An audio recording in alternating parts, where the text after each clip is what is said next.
Ramai tuaya ninti loga, angel parte umna. Sutta sandam te ani koga, lumai nan bena.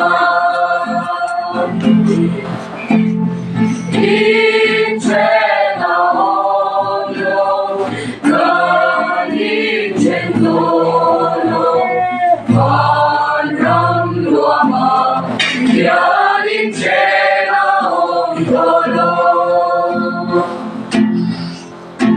Van ram mai doyan ingiloma, kan turau rena. Sutta kanai papaknalona, atay tongai lova. Wadang may doyan ingiloma, ityang ninte tokri.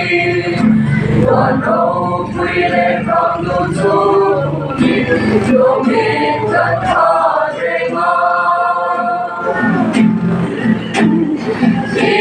Inchena ono, kan inchentolo, van ram luama, yan inchena ontolo.